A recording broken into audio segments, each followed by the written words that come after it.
Sumainyo ang Panginoon. At sumaiyo rin. Ang mabuting balita ng Panginoon ayon kay San Mateo.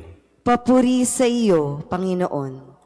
Noong panahong iyon, sinabi ni Jesus, "Lumapit kayo sa akin, kayong lahat ng napapagal at nabibigatan sa inyong pasanin, at kayo'y pagpapahingahin ko.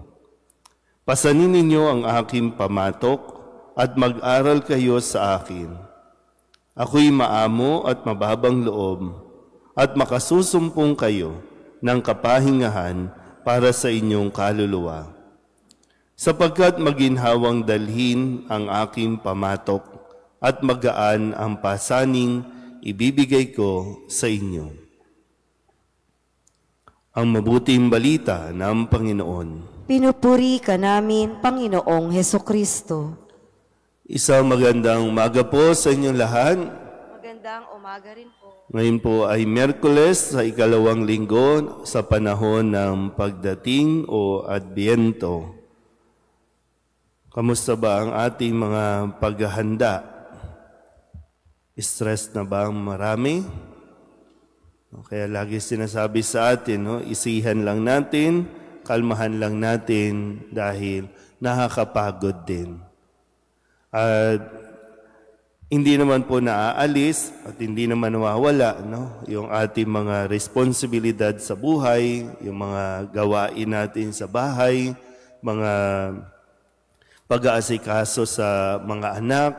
Minsan habang lumalaki, mas bumibigat yung responsibilidad, mas lumalalim din yung pag-aasikaso, yung pag-iintindi, at talagang nakakapagod yun.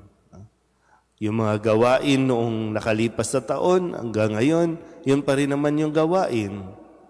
Papatong lang ng papatong yung mga labahin ng mga nanay. Pero naglalaba pa ba ang mga nanay ngayon? Washing machine na eh. Diba? Mabigat pa ba yun? Dati talaga, pag sinabing maglalaba, laba talaga, kusot talaga kung kusot.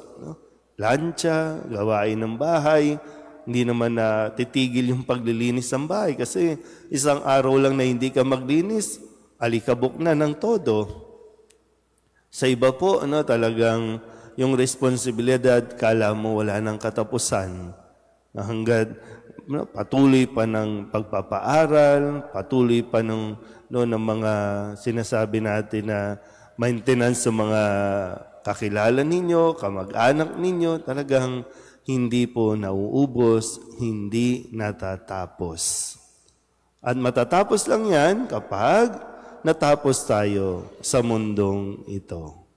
Kaya lang dahil nga nagkakatambak-tambak na parang nagiging mabigat na sa kalooban natin ang kumilos, nagiging mabigat na sa kalooban natin ang maglingkod dahil nga sa sobrang pagod. Kaya ang paanyaya sa atin ni Jesus, sabi niya sa ating ebanghelyo ngayon, "Lumapit kayo sa akin, kayong lahat na napapagal at nabibigatan sa inyong pasanin, at kayo'y pagpapahingahin ko." Malinaw po ba yun? Pahinga. Ang kailangan natin ay pahinga. Deserve naman natin talaga yung magkaroon tayo ng pahinga. Kaya kahit meron ka ng asawa, kahit meron ka ng pamilya, at marami kang inaasikaso, kailangan mo pa rin makapaglaan ng kaunting pahinga. Kasi kapag ang isang tao wala ng pahinga, madalas yan mainit ang ulo. Kapag ang isang tao wala ng pahinga, ay talagang kung ano-ano na maiisip niyan at magfi-feeling yung bang pasan niya ang daigdig. Nagkakaroon na ng self-pity, mapupunta na ngayon kasi meron na tayong tinatawag na mauuwi na ito sa anxiety, sa depression. Tapos lalo patuloy napapagod, lalo patuloy pinapagod ang katawan, ang isip. Nakakapagod kaya yung mag-isip. Kaya sabi ni Kristo, tandaan niyo po Hindi naman niya sinabing, halika kayo, lumapit kayo sa akin, tatanggalin ko lahat yan. Hindi naman eh. Ang sinabi lang niya, pagpapahingahin ko kayo. At habang nagpapahinga, matuto, mag-aral kayo sa akin. Matuto kayo sa akin. Malinaw naman, di ba? Kaya lang, ang isip kasi natin, ang gusto natin, matapos lahat. Hindi nga matatapos yan.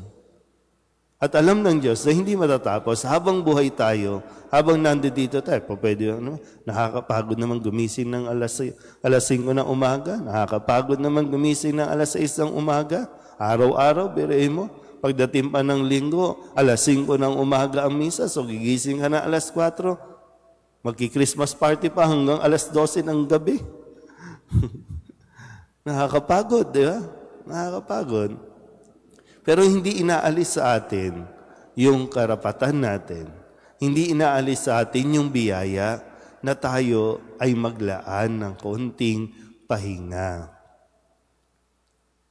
Tayo lang naman talaga ang ayaw magpahinga. Kahit nga ang mga machine, kailangan magpahinga. Kahit nga ang mga gadget natin, nalolobat, kailangan mo ipahinga. Ganun tayo, bakit ayaw natin magpahinga? Katawan natin, kailangan ng pahinga. Pag hindi mo pinahinga yan, aangal yan.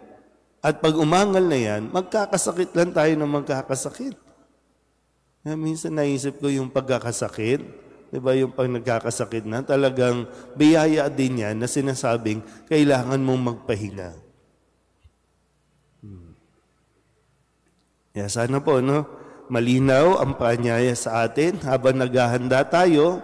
At marami tayong inaasikaso, marami tayong inihanda, pero mas magiging maaliwalas, mas magiging masaya kung meron tayong sapat na pahinga. Dahil ang pahinga, ito ang biyaya ng Diyos para ma-recharge tayo, para turuan tayo, para ma-energize tayo ulit at magpapatuloy tayo sa ating gawain na may buong kagalakan sa ating puso, at lahat ng paglilingkod natin ay naayon sa kagustuhan ng Diyos. Pahinga lang ang kailangan natin. Amen?